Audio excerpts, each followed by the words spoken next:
Bismillah, kelompok 1 akan mepresentasikan perihal tentang asbab, sebab-sebab alati yang menarik rizki. Kalau di situ ditulis magnet rizki, ya terserah antum menerjemahkannya gimana ya. Kelompok 1 bagaimana? Are you ready? Okay, please time and place are yours.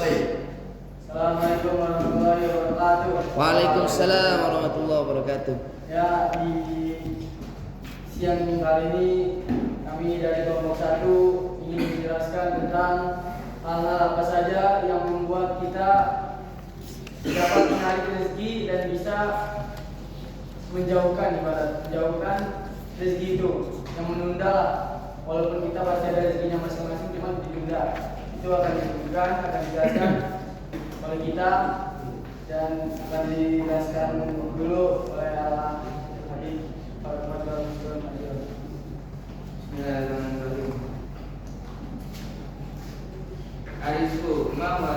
Arizku wa kullu ma atahu Allah subhanahu wa ta'ala li ibadihi bihadfi tarbiyati ihtiyaj bihim al-ma'isiyati wa la yaktasidu rizqan ala mali faqat walakinnahu yatadammanu aidan asya'u mithlu sihhati wa sa'adati wa najahat fil hayat. Al-rizqatu ya'ti minallahi ta'ala li'anna Allah subhanahu wa ta'ala huwal ikramu wal agniya wa bisarfin nadari 'anil muhawalatil amali jari li tahqiqi rizqi yajibu 'ala busyra aidan an yadamu sakitahum fihi min khilal du'a katsiran 'ala barakatillahi hatta sawfa yakunu ashala wa afdalul babu rizqi. Rezeki adalah segala sesuatu yang diberikan oleh Allah Subhanahu wa taala kepada hambanya dengan tujuan untuk memenuhi kebutuhan hidupnya. Rezeki tidak hanya sebatas uang, namun rezeki juga termasuk dalam hal-hal seperti kesehatan, kebahagiaan, dan kesuksesan dalam hidup.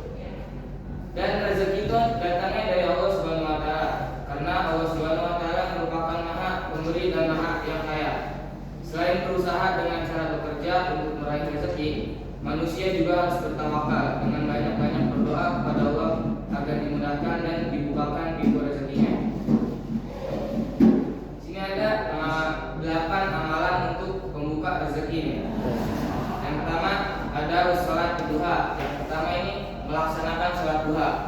Maka perbanyaklah salat duha biar rezekinya dilancarin.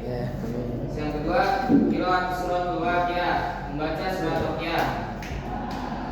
Ketiga, ada jangan istighfar, yakni memperbanyak istighfar. Yang keempat, ziyadatus sedekah, memperbanyak sedekah. Yang keenam, ada memperbanyak zikir. Memperbanyak zikir kepada Allah juga itu termasuk untuk mempermudah rezeki kita. Dan memperbanyak salawat kepada Nabi Muhammad SAW. Dan yang terakhir ada tadarus Al-Quran. Dan di belakang ini ya kita usahain laksanain lah kalau mau rezekinya lancar kan.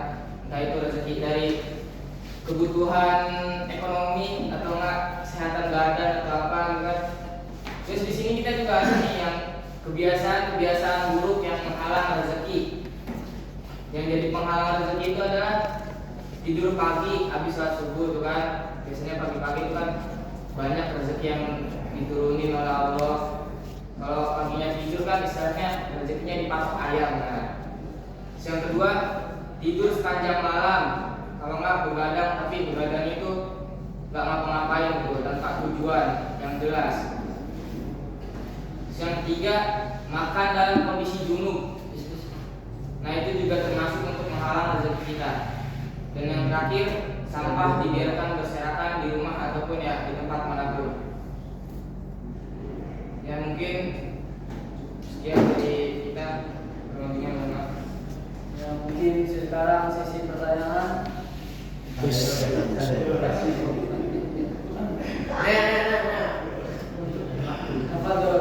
Apa sih? Saya habis dari kelompok 3.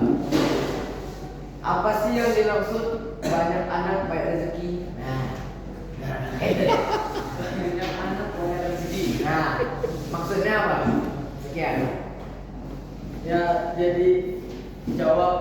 Atau ada mana lagi kita tampung dulu? Oke, saya mau nanya. Cuma saya ini mau menuliskan untuk saudara Rofi.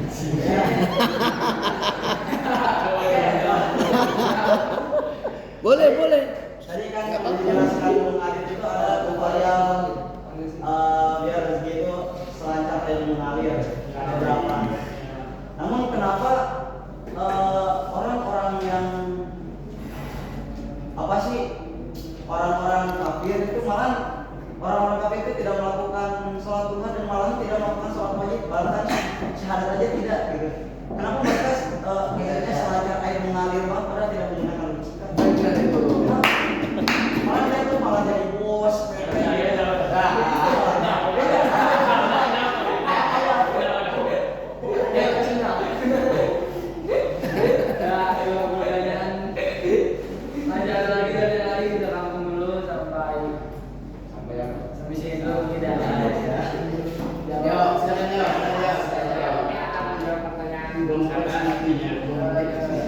Kenapa? Katanya kalau orang kafir itu Iya dulu dong.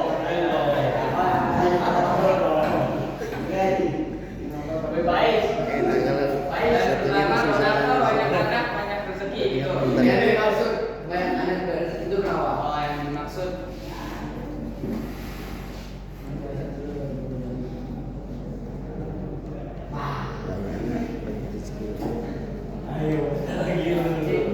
Mungkin ya dari yang aneh tangkap banyak anak banyak rezeki.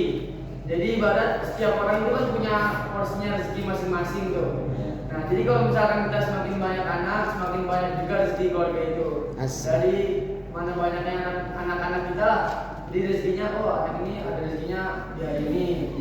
Ntar besok lagi anak ini. Jadi banyak anak banyak rezeki. Mungkin gitu kan. Kalau ada yang menambahin, ada yang interupsi. Cukup. Silakan.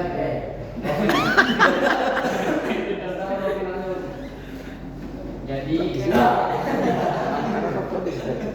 sih orang Meskipun ya orang kafir selalu kayak apa namanya rezekinya selalu di lancar terus Usaha lancar. jadi itu tuh emang satu kenikmatan dari Allah Subhanahu Wa Taala. Istidrat. Ya.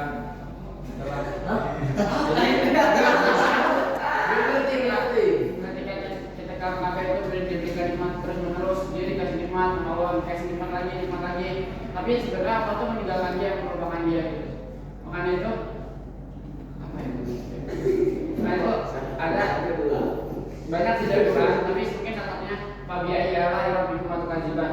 Nikmat apa yang kau dustakan? Nah ketika kita udah dapat nikmat banyak tuh, berapa itu sadar ketika udah kasih nikmat, udah dikasih banyak mata gitu kan, dikasih harta yang berlipat, tiba-tiba dia lupa sama Tuhan. Kan itu nanti yang nanti dia dipertanyakan. Terus kalau yang orang Kristennya alim malah apa si bapak pendeta tuh gimana tuh? Dia kan selalu ingat Tuhan. Gimana?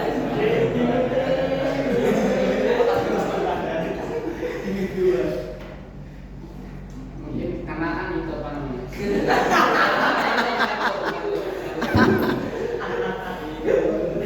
Yang lain silakan coba berpendapat terkait jawaban dan pertanyaan. Kenapa agama Islam itu turun dari sebagai agama terbaik? Ya karena satu, karena dulu itu kan apa namanya agama Taurat, Injil itu kan masih ikut sama Nabi. Nah, ketika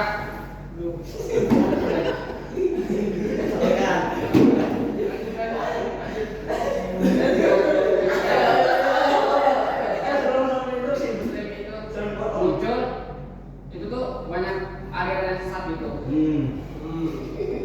Bahkan itu tuh apa di agama Kristen itu kalau menurut saya tuh ada di yang sejarah Nabi Isa kalau nggak salah. Nah itu Oh gitu. Ya, Terus ini gini nih. Jadi kalau kesimpulan Anda berarti agama itu tidak baik gitu. Jadi kan katanya apa tadi Islam itu? Apa? Saya tidak mengajarkan kebaikan gitu. Terus padahal kita tidak mengetahui apa, sedangkan Di agama Buddha itu mengajarkan tentang kemanusiaan kepada orang-orang, malah lebih menyadarkan diri gitu. Itu agama Buddha berarti sama dengan kebaikan dong. Agama Kristen apalagi? Itu kadang ada di kitab Injil mengajarkan Kristen ya.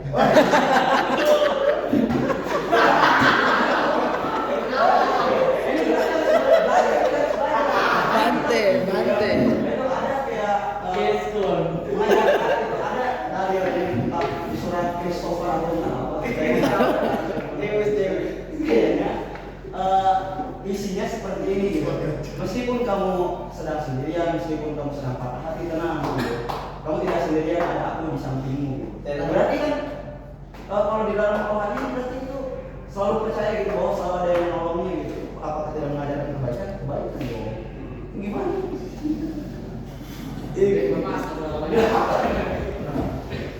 Ya udah ya, paham sih. Bapak pada lagi. Ya saya coba pas. Udah ada yang bertanya lagi? Cukup ya. Enggak disimpulkan kalau sudah. Maka kita simpulkan. Jadi setiap manusia itu mungkin mendapatkan porsinya masing-masing rezeki. Cuman ada beberapa orang dengan usahanya mendekatkan diri kepada Allah, lebih dicepatkan mungkin ya, lebih dibanyakin rezekinya ya dengan yang tadi sebutin itu. Dan mungkin ada orang yang lalai yang bisa menunda ya, walaupun nanti juga bakal dapat rezeki. Tetap aja setiap manusia pasti ada porsinya masing-masing. Ya itu mungkin kesimpulan dari. Sekian dari kami kelompok 1. Bila ada kesalahan mohon dimaafkan. Dan wassalamualaikum warahmatullahi wabarakatuh.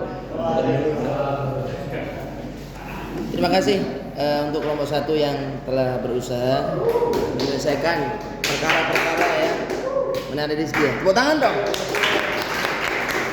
Terima kasih. Komentar dari saya terkait ini karena Ustadz ini udah 38 Bang. 38 dan saya sangat suka dengan pengantar yang tadi disampaikan bahwa rezeki itu tidak hanya mungkin berupa harta yang dilihat oleh mata dipegang tangan, namun lebih dari itu umur dan lain sebagainya. Terkadang diterima atau tidak, kita yang beragama Islam dasar kita adalah 3: Islam, iman dan ihsan. Lah, tadi dijelaskan sama teman-teman antum terkait hal-hal yang bisa menarik rezeki, yaitu sholat duha dan baca waqiah. Nah, kalau kita lihat bagaimana testimoni cerita-cerita dari kiai kita itu tidak sedikit yang mempercayai itu dan mereka merasakannya. Nah, tinggal ini kembali kepada pribadi kita masing-masing ya. Ala kulli hal demikian teman dari Ustaz. Mau antum Ustaz. Tadi hanya udah 2 kali tadi ya yang bertanya terkait dengan orang kafir. Di diskusi tadi juga ada tuh kan, orang kafir kok banyak rezekinya gitu ya, banyak duitnya segala macam, padahal dia nggak sholat, dia bahkan dia nggak beriman gitu kan. Nah itu hampir rata-rata kebanyakan tuh orang jawabannya apa? Istidraj gitu ya. Padahal nggak semuanya istidraj. Kalau orang kafir itu dia yang non muslim itu dia baik, seperti tadi disampaikan, dia baik, sedekah banyak gitu kan. Itu istidraj juga. Ayo. Gimana? Jadi istidraj itu kondisi di mana seseorang dia zalim, durhaka kepada Allah gitu ya. Tapi semakin dijauhkan dari Allah dengan apa? Dengan kenikmatan-kenikmatan gitu kan. Untuk semakin dia merasa tersiksa. Ya, orang yang zalim bukan hanya bukan hanya orang non muslim, orang muslim pun bisa terjadi seperti itu istidraj. Itu istidraj ya. Nah sekarang kalau orang secara ada hukum universal ya, hukum universalitas yang kemudian itu berlaku untuk semuanya. Kita mengenal Ar-Rahman sama Ar-Rahim. Itu kalau kita telaah lagi sifat dari Asmaul Husna ini, Ar-Rahman itu Allah mengasihi dan menyayangi semua hambanya, ya tanpa terkecuali di dunia maupun di akhirat. Itu sering kita dengar kan. Nah, Ar-Rahim Allah Maha Adil, mengasihi hambanya, ya, menyayangi hambanya dengan keadilannya untuk membalas mereka orang-orang yang menyayangi mereka orang yang beriman dan membalasnya nanti juga di akhirat. Kayak gitu. Nah, hukum universalnya ketika orang itu berbuat baik, maka akan kembali kebaikan kan buat dia, muslim ataupun tidak. Gitu ya. Karena yang meyakini sedekah aja bukan hanya orang Islam. Orang Buddha itu juga yakin banget sama sedekah. Orang-orang Cina pun mereka meyakini sedekah gitu. Nah, dengan keyakinan itu mereka tetap dikasih oleh Allah. Makanya rezekinya makin banyak, kerjanya bagus, ya kan, profesional, ya kan, kebaikan pun dia dilakukan, pasti itu dapat rezekinya walaupun dia tidak beriman. Gitu. Tapi balik lagi, ketika kemudian bicara keimanan, kelak nanti di akhirat, gitu ya. Sama halnya kemudian kita atau masuk kuliah, perguruan tinggi, gitu ya. Itu sama-sama belajar tuh semuanya. Dia ikut di kelas, tapi ketika akhir dia nggak bisa diwisuda. Kenapa? Gak bisa mendapatkan gelar S1 atau S2, S3-nya. Kenapa? Karena dia nggak daftar di awal. Hah? Paham nggak? Hah? Kita nih, orang nih, dia mengakukan kebaikan-kebaikan tuh, gitu ya. Tapi kemudian kelak nanti di akhirat nggak ada balasan sama sekali. Ini dalam keyakinan kita sebagai muslim kan? Dalam keyakinan sebagai muslim. Di dunia itu Allah balas semua kebaikan manusia, semua tanpa terkecuali, yang mukmin ataupun yang kafir. Itu Allah balas. Ya, dalam keyakinan kita dalam akidah Islam seperti itu. Allah kasih semua, Allah balas semua. Gitu. Tapi ketika di akhirat ada tadi dia harus daftar dulu. Ibarat nanti di akhir kuliah dia baru akan menerima syahadah, akan menerima ijazah dan lulus dengan gelarnya kalau dia daftar dari awal mengikuti prosesnya. Nah, kamu ikut kuliah nih, mau di UI kayak mau di Oxford, tiap hari masuk kelas. Gitu ya. Pas wisuda ada nggak nama kamu? Kalau dari awal nggak daftar? Enggak. Sama. Orang juga dia berbuat baik, dia banyak bahkan sedekah dengan istilah kita, atau mungkin dia nggak sholat aja gitu kan, nggak sama seperti kita. Tapi dia nggak pernah gitu. Kelak bisa nggak dia bawa suratnya ada istilahnya kalau itu berupa surat gitu kan, tiket ibaratnya ada, bisa masuk gak dia ke golongan-golongan yang kan nanti di akhirat? Nggak ada. Kenapa? Kan dia nggak daftar. Logikanya gitu. Logikanya seperti itu. Maksudnya kalau misalkan kita mau analogikan, kira-kira seperti itu tuh gambaran. Ya, kenapa kemudian orang beriman tidak mendapatkan kasih sayang Allah nanti di akhirat? Gitu ya. Kenapa? Dia nggak pakai passwordnya itu, dia nggak daftar. Artinya dia nggak mengucapkan 2 kalimat syahadah.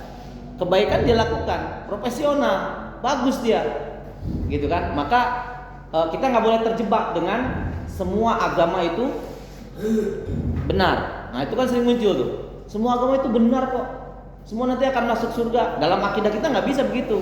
Tetap yang benar hanya Islam. Inna dina indallahil Islam. Kalau kemudian kita mendengar semua agama mengajarkan kebaikan, boleh kita terima. Kenapa? Faktanya memang begitu. Semua agama pasti mengajarkan kebaikan. Nggak ada agama yang mengajarkan boleh mencuri, boleh merampok, nggak ada kan?